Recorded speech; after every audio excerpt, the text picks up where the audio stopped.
पास कुछ कहानियां जो कभी समझ से बाहर थी, लेकिन हम उन राजों को ढूंढने आए हैं जहां अंधेरा कभी खत्म नहीं होता। स्वागत है डायनामिक डार्क में। स्वागत है एक नए हॉरर एपिसोड में। नई कहानियां, नया हफ्ता, नया डर। आज हम 3 कहानियां सुनेंगे। पहली द स्ट्रेंजेस्ट अपोकलिप्स या सबसे अजीब सर्वनाश। दूसरी द ज्वेट सिटी वैम्पायर्स या यहूदी शहर के पिशाच। तीसरी द ड्रैगन्स डॉटर या ड्रैगन बेटी। आज की पहली कहानी है द स्ट्रेंजेस्ट अपोकलिप्स। मैं दुनिया के अंत का गवाह हूँ और मैंने उससे देखा एक पहाड़ की चोटी से। सब कुछ शांत था, लेकिन वो शांति कुछ कह रही थी, कुछ ऐसा जो आज तक समझ नहीं आया। पीछे आसमान में एक काला धुंध सा उठता दिखा। वो कोई बादल नहीं था और ना ही धुआं।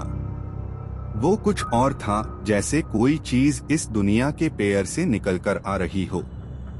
जमीन कांपने लगी, पहाड़ों से आवाजें आने लगी। ना जाने क्यों मैंने नीचे नहीं देखा, मैंने बस आसमां को देखा।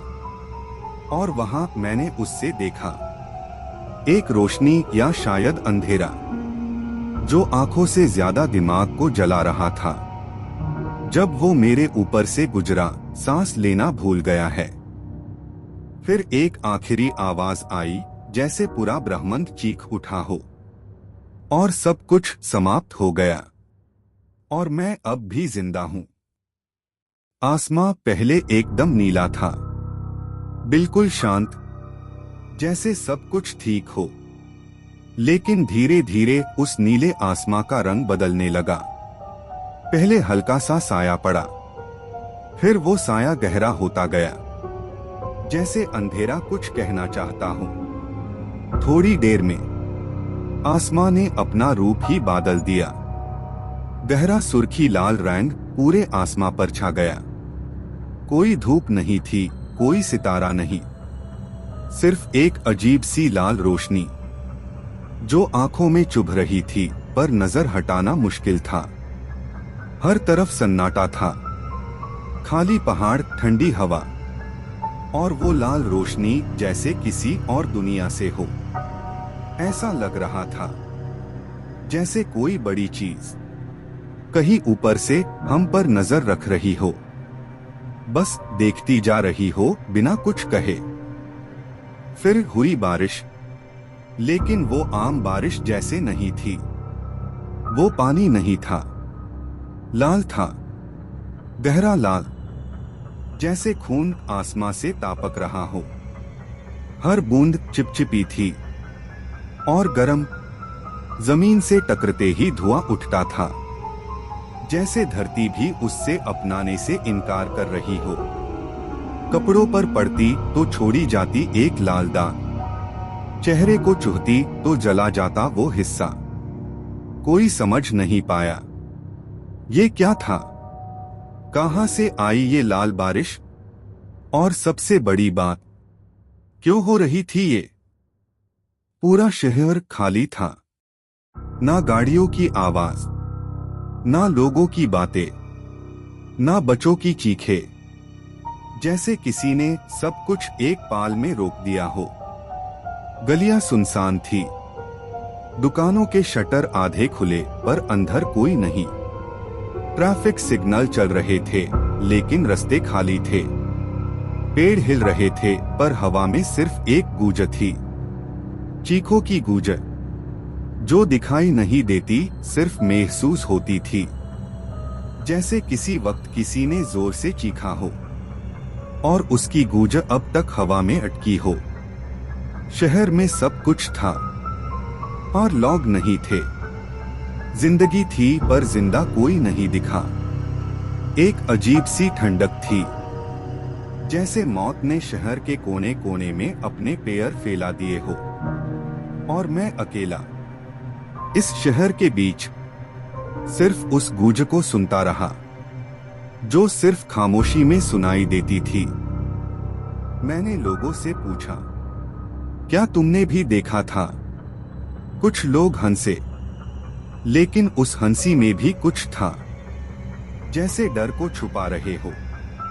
पर कुछ लोग, उनकी आंखों में सिर्फ खौफ था, वही खाली नजर जो ऐसे देखती थी जैसे उनकी रातों की नींद छिन चुकी हो। किसी ने कहा हमने कुछ नहीं देखा, लेकिन उनकी आवाज कांप रही थी। उनके हाथ हल्की सी थार-थारहट में थे, जैसे उनके अंदर कुछ अब भी जिंदा हो, कुछ अजनबी, कुछ भयानक। एक आदमी सिर्फ चुप था। उसने बस मुझे देखा और धीरे से कहा, अगर तूने भी देखा है तो भूल जा, और अगर नहीं देखा तो दुआ करके कभी ना देखना। शहर में लोग जिंदा थे, पर उनकी आंखों में कुछ मार चुका था। एक साया जो उनका पीछा कर रहा था, और अब वो मेरा भी पीछा कर रहा है। सब कुछ शांत था, लेकिन हवा में कुछ बादल रहा था। आसमां पहले लाल था, फिर धीरे धीरे वो भी धुंधला सा हो गया। लोग ऊपर देख रहे थे, लेकिन कुछ कह नहीं पा रहे थे। फिर वो साया आया डॉट। कोई रोशनी नहीं, कोई आवाज नहीं, बस एक अंधेरा जो पूरे आसमां में फैलता जा रहा था, ऐसे जैसे कोई जिंदा चीज बादलों के पीछे चल रही हो। धूप चली गई, पंछी उड़ना बंद कर गए, और घड़ियां टिक टिक करना भूल गई। डॉट। हर तरफ सिर्फ सन्नाटा। फिर सब कुछ हिलने लगा। लोग भागने लगे, लेकिन जाने किससे, क्योंकि वो साया नजर भी नहीं आता था, बस महसूस होता था, जैसे कुछ तुम्हारे पीछे खड़ा हो। और उस दिन दुनिया चुप हो गई।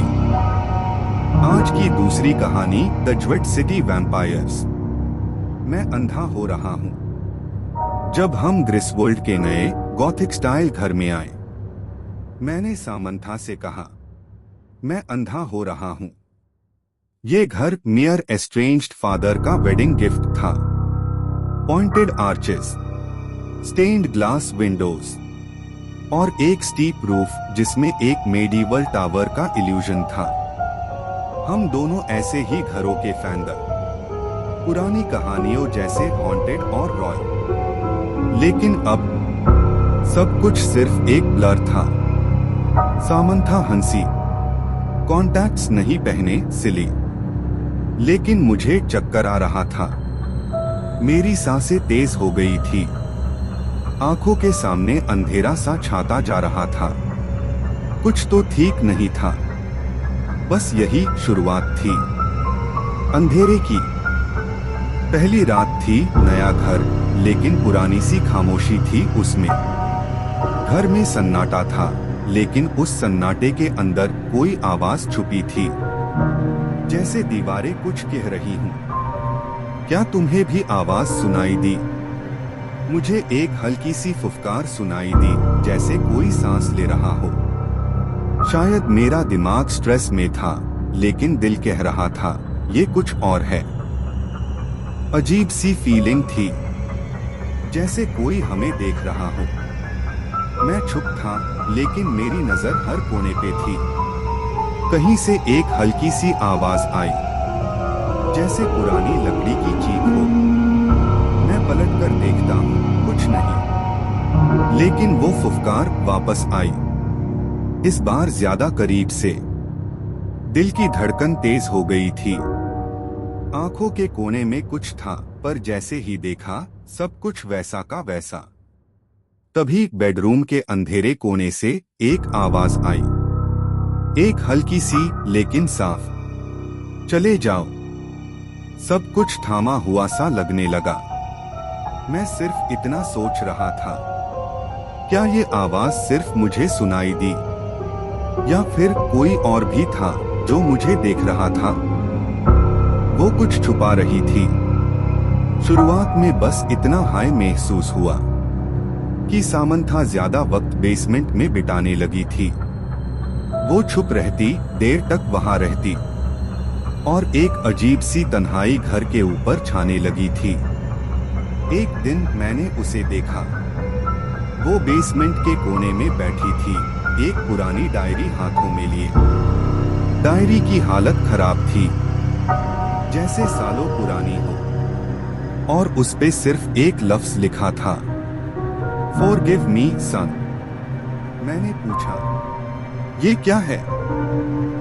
सामंथा ने डायरी ट्यूरेंट बंद कर दी और हल्की आवाज में बोली, तुम अभी देख नहीं पा रहे, बस थोड़ा वक्त और। उस पाल कुछ अंदर से थामा सा महसूस हुआ, जैसे किसी ने अंदर की हवा खींच ली हो। लेकिन तब तक मैं महसूस कर चुका था, ये सिर्फ एक घर नहीं था, घर जिंदा था।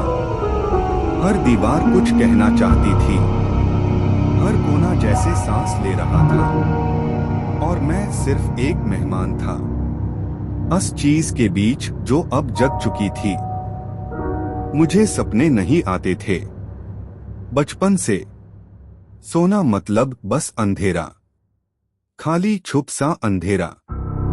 लेकिन अब मुझे सपने नहीं आते थे, सिर्फ लाल आंखें दिखाई देती थी, हड्डियां, टूटी हुई हड्डियां, और एक आवाज अंदर से गुनगुनाती हुई, अंधा बैन तभी देख पाएगा। हर रात वही आवाज, जैसे किसी ने मेरे दिमाग में जहर भर दिया हो। तब मुझे समझ आया, ये गिफ्ट जो मुझे मिला था, ये कोई वरदान नहीं था, ये एक श्राप था। मेरे पिता, उन्होंने इस घर में कुछ बांध के रखा था, कुछ ऐसा जो इंसान नहीं था, जो अंधेरों में फैलता था, और अब वो मेरी आंखों के जरिए बाहर निकल रहा था। मैं सोचता था मैं देख रहा हूं, लेकिन शायद अब तक मैं अंधा ही था। जब मैं अंधा हुआ, तब सब दिख गया। उस दिन मैं पूरी तरह अंधा हो गया। रोशनी गायब हो गई थी, लेकिन जो दिखा वो रोशनी से कभी नहीं दिख सकता था। मैंने उसी दिन घर का असली रूप महसूस किया।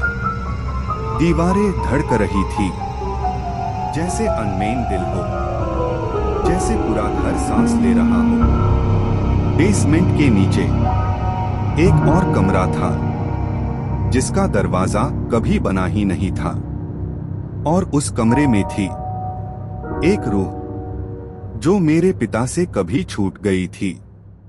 वो रूह घुसे रहती थी दीवारों में, मेरी आंखों से देख रही थी, और मुझे चुनने की कोशिश कर रही थी। सामंथा ने कहा, अब सिर्फ तुम ही उससे रोक सकते हो। लेकिन तब तक मैं घर का हिस्सा बन चुका था, ना अंदर था ना बाहर, मैं बस उसके साथ था। घर अब मुझे जानता था, और मैं उसका था। आज की अंतिम कहानी है द घोस्ट डॉटर। मैं अंधेरा महसूस कर रहा था, पार आस अंधेरे में ही सब कुछ साफ दिख रहा था। रोशनी चली गई थी अचानक, जैसे किसी ने मेरी आंखों से रोशनी खींच ली हो। लेकिन जो बाकी था वो रोशनी में कभी नजर नहीं आता। चेहरे गैप हो गए, रंग मिट गए, लेकिन हर चीज का असली रूप सामने था। नकलीपन, मुस्कुराहटें, दीवार की दरारें, सब जिंदा लगने लगे थे। मैं हिल भी नहीं रहा था, लेकिन हर कोना मेरे अंदर घुस रहा था। घर अंदर आ चुका था। बेसमेंट का ट्रैपडोर खुद खुला, और उस अंधेरे में से कुछ उठता दिखाई दिया। कोई रूह नहीं थी, ये कुछ और था। खाली आंखों वाले साए, जैसे यादों का बचा कुचा दर्द। उन्होंने मुझे छुआ नहीं, बस घूरते रहे, जैसे कह रहे हो, तेरी आंखों से हमने जो देखा वो अब तेरा हिस्सा है। मुझे लगा मैं देख रहा हूं, लेकिन मैं सिर्फ महसूस कर रहा था। मुझे लगा मैं जिंदा हूं, लेकिन मैं कब का जा चुका था। अब सिर्फ अंधेरा बचा है, और उस अंधेरे में मैं जानता था कुछ बदलने वाला है। और फिर उसी दिन मेरी आंखों ने सब कुछ छोड़ दिया। चेहरे गायब हो गए। लोग सामने थे, लेकिन जैसे उनका वजूद फीका पड़ गया हो। सिर्फ सिलूट्स, बस आउटलाइंस रह गई थी। रंग कहीं छुप गए थे। सब कुछ धुंधला था, लेकिन एक चीज बहुत साफ महसूस हो रही थी, एक गर्मी। ना धूप जैसी, ना इंसानी। वो कुछ और थी, जैसे कोई नजर मेरी आंखों के जरिए गुजर रही हो। लेकिन वो मेरी नहीं थी, वो किसी और की थी, जो मुझे अंदर से देख रही थी। मैं आंखें बंद करता तो वो गर्मी और गहरी हो जाती, जैसे अंधेरों में कोई सांस ले रहा हो और हर पाल मेरे अंदर उतर रहा हो। कहीं आवाज नहीं थी, लेकिन लगता था कोई बोल रहा है, सीधा मेरे दिमाग के अंदर। क्या मेरी आंखों ने मुझे छोड़ दिया, या मैं किसी और के लिए रास्ता बन गया? मैं देख नहीं रहा था, मैं देखा जा रहा था। और तब समझ आया, ये अंधापन नहीं, ये किसी और की एंट्री थी। वो सिर्फ एक पुराना घर था, या मैं हमेशा यही सोचता रहा। लेकिन उस दिन पहली बार मैंने उस घर का असली रूप महसूस किया। दीवारें सिर्फ दीवारें नहीं थी, वो सांस ले रही थी। हल्की सी वाइब्रेशन, जैसे अंदर कोई दिल धड़क रहा हो। मैं हाथ से छूकर दीवार टक गया, तो लगा जैसे कोई अंदर से जवाब दे रहा हो। ठंडी लेकिन जिंदा। दरवाजे खुद ब खुद बंद हो रहे थे। लकड़ियां चीख रही थी, और हर कोने से एक अजीब सी नजर महसूस हो रही थी। मैं जहां जाता, घूमकर लगता वो जगह बादल गई है। घर स्टैटिक नहीं था, वो जिंदा था। हर मेमोरी, हर आवाज जैसे दीवारों में बस गई थी। बेसमेंट के ऊपर से गुजरता तो फर्श थोड़ा सा धड़कता लगता, जैसे नीचे कुछ है, कुछ रूखा हुआ लेकिन जाग रहा है। घर मुझे सिर्फ जगह नहीं दे रहा था, वो मुझे एब्जॉर्ब कर रहा था। मैं अब मेहमान नहीं था, मैं उसका हिस्सा बन रहा था। और जब तक ये समझा, मैं अंदर जा चुका था, और घर मेरे अंदर। वो कुछ छुपा रही थी। सामंथा ने पहले तो कहा कुछ नहीं, लेकिन मैंने देखा वो दिन के ज्यादा वक्त बेसमेंट में बिताने लगी थी। हर बार जब मैं नीचे गया, वो कुछ ना कुछ छुपा लेती थी। एक दिन मैं चुपके से उसके पीछे गया। बेसमेंट की दीवार के पास एक पुरानी डायरी उसके हाथों में थी।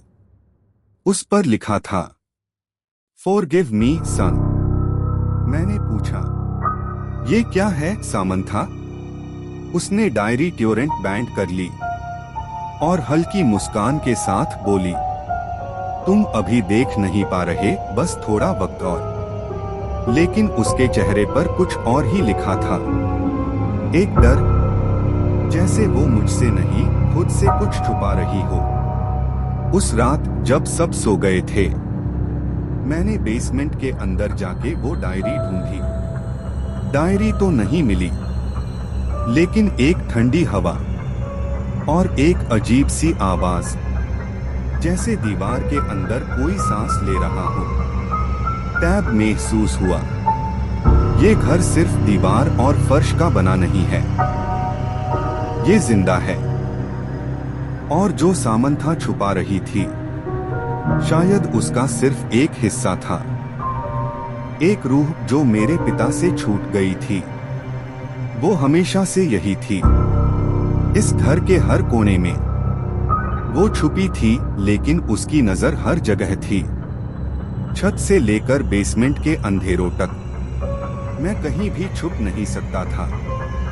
उसकी सांस कभी कभी दीवारों से टकराती थी और लगता था जैसे कोई मेरी गर्दन के पास से गुजरा हो। लेकिन मैं अकेला होता था।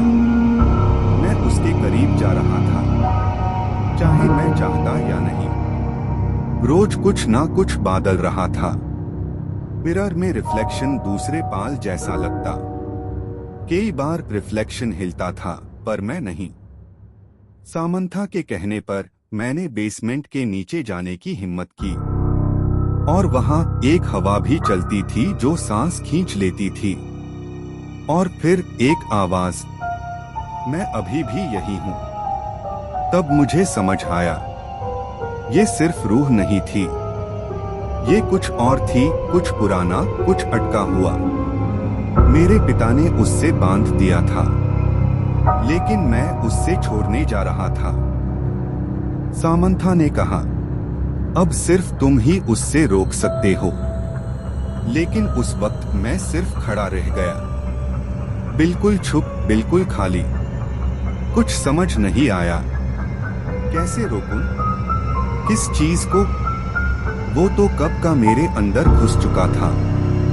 पहले दीवारें सांस लेती थी, अब मैं महसूस कर रहा था वो मेरी सांस भी ले रहा है।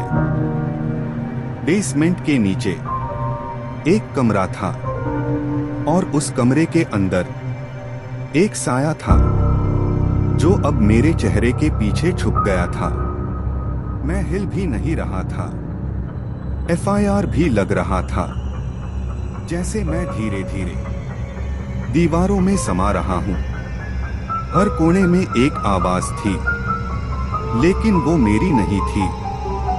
घर बोल रहा था, और मैं उसकी जुबान बन चुका था। सामंथा डोर खादी थी, रो रही थी, लेकिन मैं कुछ कह नहीं पाया, क्योंकि मैं अब सिर्फ एक रूह था जो इस घर के अंदर बंद हो चुकी थी।